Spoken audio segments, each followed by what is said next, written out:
What if I told you that a pair of sneakers once sold for less than $100 are now considered more valuable than gold?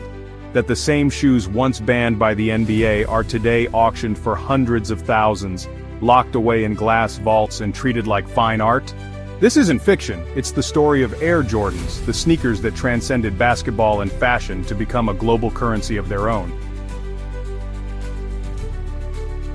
The saga begins in 1984 when a rookie named Michael Jordan stepped onto the court for the Chicago Bulls. Back then, Jordan was promising, but not yet a legend. Nike, meanwhile, was struggling. Adidas and Converse dominated the basketball market, and Nike was desperate for a breakthrough. Enter a revolutionary deal, a $2.5 million contract with a young player who hadn't even laced up in the NBA. The shoes they created weren't just sneakers, they were rebellion wrapped in leather and rubber. The first Air Jordan 1s, released in 1985, broke every rule. They were black and red, a color scheme the NBA claimed violated uniform regulations. Commissioner David Stern famously banned them, threatening Jordan with a $5,000 fine for every game he wore them. Instead of retreating, Nike leaned in. They paid the fines, spun the ban into a marketing campaign, and told the world these were the shoes they didn't want you to have. Scarcity, rebellion, exclusivity, the perfect cocktail of desire. The shoes sold out instantly. Young kids saw Jordan soar in them, flying through the air with impossible grace, and wanted a piece of that magic. Overnight, Air Jordans became more than sneakers, they became wings. And that was just the beginning.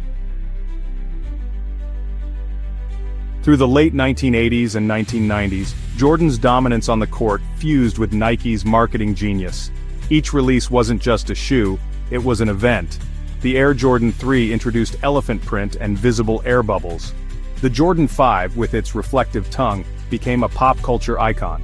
By the time the Jordan 11 debuted in 1995 with its glossy patent leather, the line wasn't just about basketball, it was about lifestyle, aspiration, and cultural power.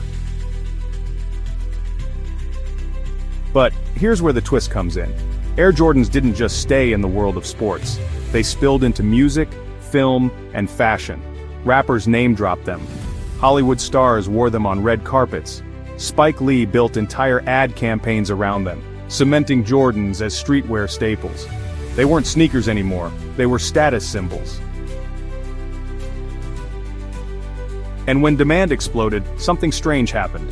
The resale market was born. Unlike most consumer goods, Air Jordans often sold out instantly, leaving thousands empty-handed. Scarcity fueled desperation. Buyers began flipping pairs for double, triple, or even 10 times the retail price. Suddenly, owning Jordans wasn't just about style, it was about financial opportunity. By the 2000s, Jordans had become investment pieces. Collectors hunted rare editions, limited releases, and collaborations like treasure. The numbers tell the story. In 2020, Sotheby's auctioned off a pair of game-worn Air Jordan 1s for $560,000. In 2021, Kanye West's Grammy-worn Nike Air Yeezy prototypes, directly descended from the Jordan hype, sold for a record-breaking $1.8 million. Analysts crunched the math and discovered something wild. Over the past few decades, Air Jordans and other rare sneakers appreciated more consistently than gold. Think about that. The precious metal that nations hoard in vaults, the backbone of economies, couldn't keep up with sneakers. A shoe designed for a basketball court became a better hedge against inflation than centuries-old currency. But why? What makes Air Jordans so powerful? The answer lies in the perfect storm of culture, economics, and psychology. First, culture. Air Jordans are tied to Michael Jordan's legacy, the greatest basketball player of all time. Every highlight reel of him dunking, winning championships, or hitting buzzer beaters reinforces the myth. To own his shoes is to own a fragment of history, a physical connection to greatness. Second, economics. Nike mastered the art of scarcity. Limited releases, exclusive drops, and collaborations with designers like Virgil Abloh turned sneakers into collectible assets. When something is both desired and hard to get, its value skyrockets. Third, psychology. Sneaker collecting taps into nostalgia, identity, and community. For some, Jordans represent childhood dreams. For others, they're a badge of belonging in sneaker culture. And for many, they're proof of status, an asset you can flex on Instagram just as much as in real life. But behind the glossy surface lies controversy. The frenzy around Jordans has sparked violence. Back in the 1990s, media reported cases of kids being robbed or worse for their sneakers. Even today, sneaker drops can lead to chaos outside stores or, online crashes as thousands fight for those limited pairs. Critics argue Nike exploits demand, manipulating scarcity to fuel obsession.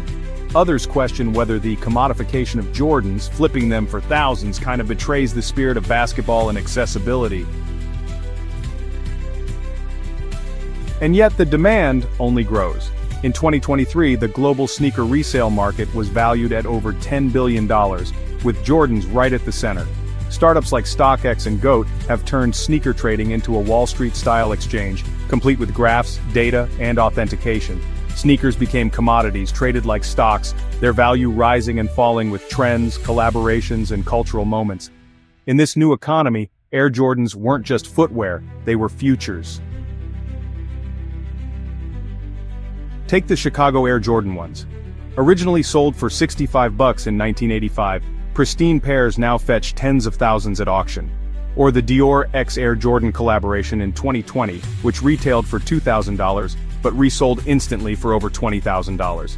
These aren't shoes you wear, they're assets you hold, trophies you display, gold you lace up. And the influence spreads far beyond the United States. In Tokyo, entire districts like Harajuku thrive on sneaker culture. In London, collectors treat Jordans like vintage Rolls Royces.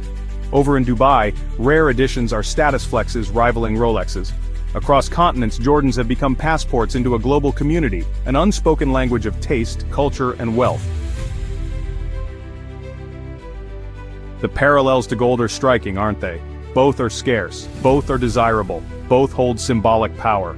But unlike gold, Jordans carry cultural stories. Gold is eternal, yes, but it's silent. Jordans speak.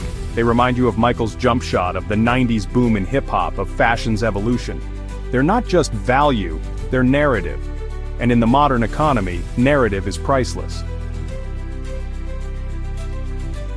Still, here's the ultimate twist. While Jordans became symbols of wealth, Michael Jordan himself always claimed he just wanted to play basketball. His iconic quote, "Republicans buy sneakers too," underscored his focus on universality, not exclusivity. Yet today, his sneakers are among the most exclusive consumer goods in the world. The irony is almost poetic.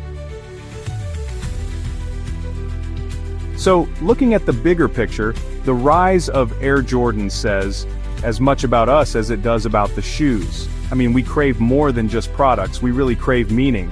We want to own stories, legacies, and symbols. We want scarcity in a world that's just drowning in abundance. Air Jordans gave us that. They turned desire into dollars, culture into currency, and sneakers into gold. And the story is far from over. With new generations discovering sneaker culture through TikTok, Instagram, and YouTube, the demand shows no signs of slowing. Limited collaborations continue to break records. Auction houses now treat sneakers like Monet paintings, and collectors, once just kids trading shoes in playgrounds, are now investors flipping portfolios of sneakers worth millions. So, the next time someone tells you sneakers are just shoes, ask them this. If that were true, why do people line up overnight, bid $500,000, or treat them like sacred artifacts? Why has a product designed for sport turned into an investment class? And more importantly, if Air Jordans have already beaten gold, what does that say about the future of value itself? Because maybe the real story isn't that Air Jordans became more valuable than gold. Maybe the real story is that culture, our stories, our heroes, our myths, is the most valuable commodity of all. If you enjoyed diving into the world where sneakers beat precious metals, don't forget to like, subscribe, and share this video, and tell us in the comments, do you see Air Jordans as fashion, as art, or as the new gold standard of the modern world?